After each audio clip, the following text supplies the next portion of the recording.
So in the previous video, we started talking a little bit about program flow. So let's now continue on with that and actually talk about the if statement. So what I've done is I've created a new project in IntelliJ and I've called it if program flow. And I'm going to right click that now, click on new, select Python file, and I'm just going to call it if program flow. Making sure that I'm actually clicked in there. Okay, so we've seen how we can store values in variables and we can then print them out. And we've also looked at how to get input from the keyboard. So we'll now start getting Python to make decisions based on the values of variables and the input received from the keyboard. As a quick recap, just run the following program just to see where we were at in the previous video. So we can type name equals input. Please enter your name. And we could type age equals input. How old are you? Placement field. And we're going to put format name and print age. So notice how we can apply formatting to any string, even the ones that we're going to be using as a prompt to the input function. So in the first line, we've created a variable called name, and we're going to accept the name that's been entered by the user from the keyboard and put that into the variable called name. Then the next line, line 3, we've got an age. We're asking for the user to put how old they are, and we're using a replacement field to actually format and print the name that was entered on line 2 and show that on the screen along with the prompt to enter their age. And on the fourth line, line 4, we actually print it out. So if we run this, please enter your name, Tim. How old are you, Tim? I'll say I'm 21. I certainly wish that I was. Press enter, 21. So you can see that's a bit of a recap where we're at. Now the input function returns a string data type. So in order to actually convert that 21, that number that I actually typed in, to a number, if we want age to represent a number value rather than a string, we need to actually convert it. So we do that using the int function before making some decisions based on the person's age. So what we can do is actually change this and put int, which again converts what's been typed into a string. And then we actually have to add a bracket right on the end of the line to make that valid. When we go to run it, we will see that there aren't any differences, so it will still do the same thing. The only thing is we've changed it now so that the data type, because we've selected the int, it's going to be a number instead of what it was before, which was a string. So now that we've done that, what we can do is we can actually get the computer to actually try and do some processing based on that age. So let's do that. So I'm going to put if age is greater than or equal to, and that's what those two symbols are. That means it's greater than or equal to 18. Then we put a colon. Then we press enter to go to the next line. Then we're going to print you are old enough to vote. So if we run that, before we do that, let's actually type in something that's not a number and see what happens. So I'm going to type in the words 21. We actually get an error. And the error is that it's actually basically just it's expecting a number, but it actually receives some text that has got a little bit confused. So keep that in mind that if you specify something like we've done here and an input, it's going to assume that that is the case. But don't worry too much about that because we're going to be covering error handling and input validation in the course. But for now, to actually be valid, we need to make sure that we're only entering valid numbers. So I'm going to go back and do it again. Tim, 21. And you can see we've got the message printed, you are old enough to vote. And once we've got the age in the numeric format, we can actually use the greater than and the equal, as we've used here, to actually check to see whether it is actually greater than or equal to 18. And we're doing that using an if statement with a condition to check. So if the condition is true, in this case the age was greater than or equal to 18, then we're printing the message that you're old enough to vote. If the age is less than or 18, nothing happens. It actually would go on to the next line. Now that's a little bit unfriendly, so what we can do is we can cater for that. We can put in something called an else. So we can go press backspace or delete, press else or type else, colon, and press enter, print, please come back in, and we're going to put a replacement field.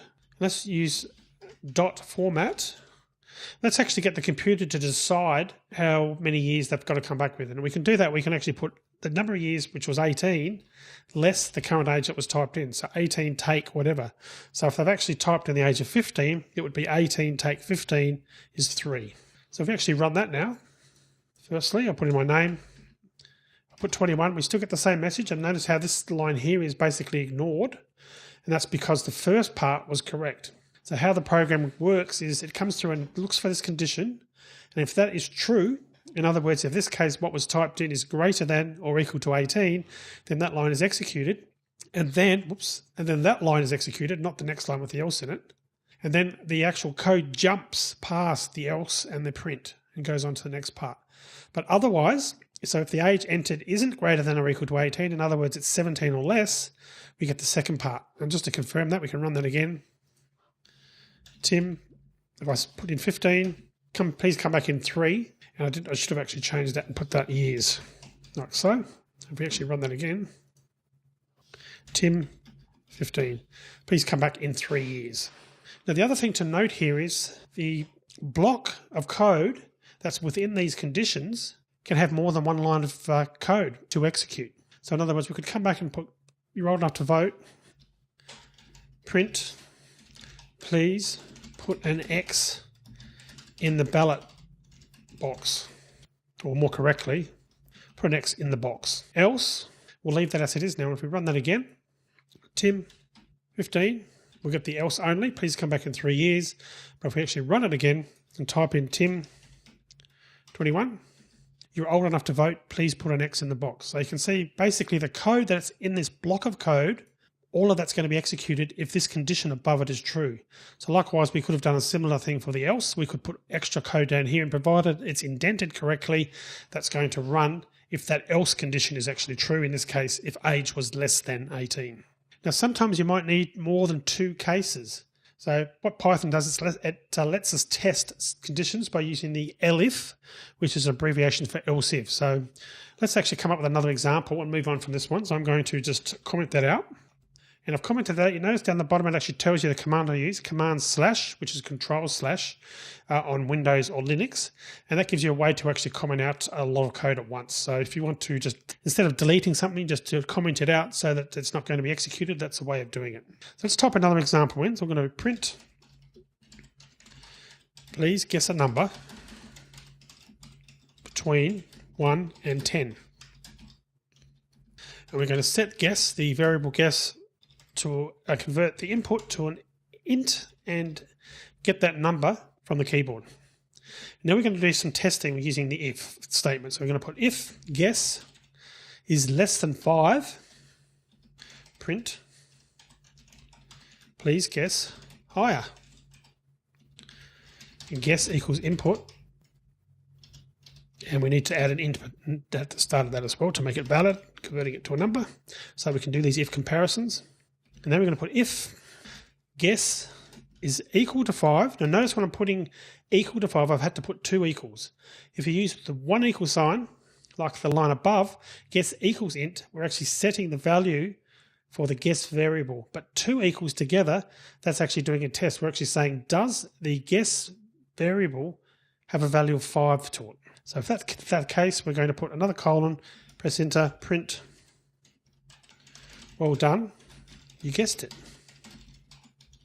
And pressing backspace again, else, print, sorry, you have not guessed correctly. So I can see what's happened there. If guess is less than 5, we're going to print, please guess higher, guess equals input, and then guess equals 5, print, well done, you guessed it. Else, print, sorry, you have not guessed correctly.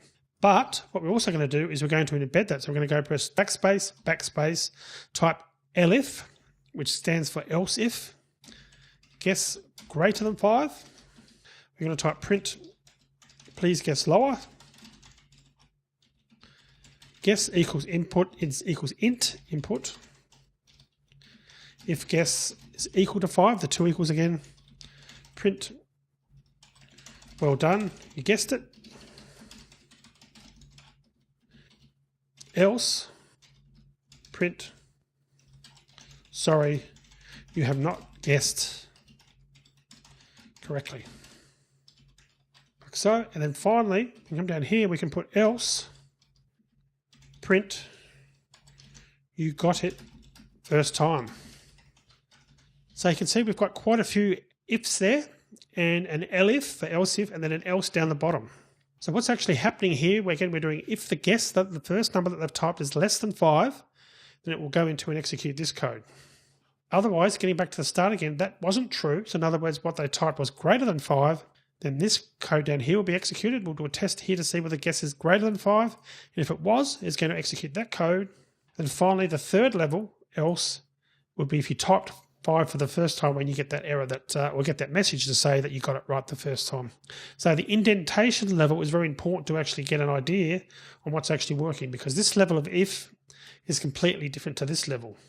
This second level is only going to be executed, the code's only going to go in there if this condition was true. So let's actually run it, and you've seen that code, and see what how the code's actually going to work. So let's do the first test, and we'll type in the number that's exactly 5. You got it first time. So what happened was this code was executed, guess is less than 5, and that didn't happen because guess was equal to 5. It's not less than 5. So the computer jumps down to this line of code and says, okay, was the guess what was entered greater than 5? Well, no, in this case it wasn't because we typed 5. So therefore it jumped to the third one, which was else, and printed that message because there wasn't a condition. Else without any statement means just actually print whatever else is there. So running it again. This time if we type a number, let's say typing a number that's 4. And it says, please guess higher. So you can see, is guess less than 5? Well, yes, because it's 4. If guess is equal to 5, print well done. You guessed it. So if we type 5 in here now, it should come up and say, well done, you guessed it. But if we run it again and put 4, please guess higher. This time we're going to guess 890. Sorry, you've not guessed correctly. And lastly, we do a test and we'll start with 10. Please guess lower. We type 5. Well done, you guessed it. And run it again. 12. Please guess lower. 11. Sorry, you've not guessed correctly. So you can see, I hope you're now getting an idea about how this code works and how blocks can be quite complex, including further if and else blocks and much more contained within it. You saw how when testing for equality, we don't use a single equal symbol. We use the 2 symbols to actually check to see whether a value has got a certain value. And of course, the single equal is if you're assigning a value, as in this line here, assigning the variable guess, the value of whatever was typed by the user, converting it automatically to a number. Now, an if statement can also include many else ifs, elifs. And as you can see, I've only used one there. We only used one elif. And then at the last line, we used an else, which is sort of the final test that we can actually have. If all else fails, it's going to go to that part of the code. Now, there are much better ways of writing code than what we're showing here. This is really just an example to get you going, and you'll see better ways of doing this shortly. One of the bad things that we've done here is we've actually duplicated code. So we've actually added this code here, for example. We've duplicated it there, and we've duplicated it there. And we wouldn't want to do that in a real-world scenario. But this, again, just to get us going. If you ever see something like this when you're programming, though, that's probably a good indication that the code you're working on could be improved by reducing that duplication. So we saw that in a previous bit of code, this one up here, greater than equal. We can actually test for that using a greater than equal sign, as you saw there. We can test for equality with the 2 equals. We would test for a greater than with just the greater than sign, likewise with a less than. And there's a couple of other ones as well, which we'll see as we go through. There's a not equal, which would be similar to that, which would be like this. You want to check something's not equal to. And there's also a less than an equal, which works just like a greater than does, but obviously it's the other side comparison, making sure a value is either less than or equal to that value. So now we actually know how to actually check for not equal, as I showed you briefly, by doing something like that. We can actually change our code to make it a lot more efficient. So what we could actually do here is we can, instead of putting if guess less than 5, we can put if guess not equal to 5. And the next time we can put if guess less than 5. And then we can indent that to put please print higher. Else print please guess lower. So we can actually do that there. We can put print please guess lower. And what we can do then is we can put guess equals int input. Then we put if guess is equal to 5, print well done, you guessed it. Else print sorry, you have not guessed correctly. And then removing this else if now, which we know the elif, which we no longer need, deleting that. we can actually just print you got it first time. So you can see we've now consolidated that code. We're doing a test at the start saying if guessed is not equal to 5, so if any value other than 5 was entered, we're going to start processing down here. But if 5 was entered, we're going to go straight down to here to say you got it first time. Then we're doing a test to say if guess is less than 5, a message to say please guess higher, because we know the number needs to be higher. Else at this point, the number has to be higher, so we print in a message to say please guess lower. We then ask for the input again, and if the guess is correct, it's equal to 5, we print a message to say well done, you guessed it. That should be guessed it. Otherwise, we print sorry, you've not guessed correctly, and this final else is only called at this level, which would be if they actually got it right the first time. So let's just run that and confirm that it still works. So we'll enter number 5 first. You got it right first time. So the first tests to see whether it's not equal to 5. Doesn't go into there, so therefore it has to be equal to 5 because we've tested for not equal here. So we're getting that message correctly. So we run this again. We enter the number 4. Please guess higher, which you'd expect it to do. And we'll enter another number this time. We'll say 6. Sorry, you've not guessed correctly. Run it again. 4. This time we'll actually guess 5. Well done, you guessed it. And that's because this code was executed because the second time we actually asked for the input, which was there. It's doing another test to see whether we've got it right. And finally, enter a number like 8. Please guess lower. 5. Well done, you guessed it. And last one, we'll actually do a test for 8. And say 6. Sorry, you've not guessed it correctly. So you can see this really highlights the importance of indenting your code in Python, because the second guess, this one here, is not at all dependent on this other code that's in this first block. So it's really important to structure your code to put the code in the right indentation level, and that helps you ensure that you're executing the code in the right scenarios. So for example here, that's only going to be executed if guess is less than 5. This line's only going to be executed if guess is greater than 5. But in this case here, this code is going to be executed no matter what, because we haven't got any tests and it's not indented to the next level. It's indented, it's going to be running the code at the same level, if you will. And one of the other things we could have done there, we could have put something like hash guess must be greater than 5, which would tell us that because in this code here, we can see that, okay, that's a less than 5 test. Sometimes with just an else, it can be a good idea to put a comment just to spell out what the scenario is, what this else is going to be called for. In this case, it's only going to be executed if guess is greater than 5. So that can be a good place to put a comment just to confirm your understanding of the actual code. And it also helps yourself, certainly, but also other programmers in the future who are actually reading that to figure out what's going on. And again, just a reminder that comments are ignored by the Python interpreter and they're there purely to document your code. So generally you should use comments to explain why you've done something in a certain way, or as a reminder of certain conditions or variable states that may not be obvious to someone who's reading it for the first time. And remember that this is very important with comments. If you come back to modify code weeks or months after you wrote it, that documentation can really come in handy. And just a final thing about comments before we end this video is that Python does provide a way to have multi-line comments, and we'll be covering that in the section on documentation and doc strings, and you can find out more about it there. For now, if you want a comment to span several lines, just start each line with a hash, as you've seen at the top of this code here now. Okay, so we're going to end this video here now. When we come back in the next video, we're going to start looking at more complicated conditions than the simple ones that we've used so far, and show you how Python provides the means to produce quite complex expressions. So I'll see you in that next video.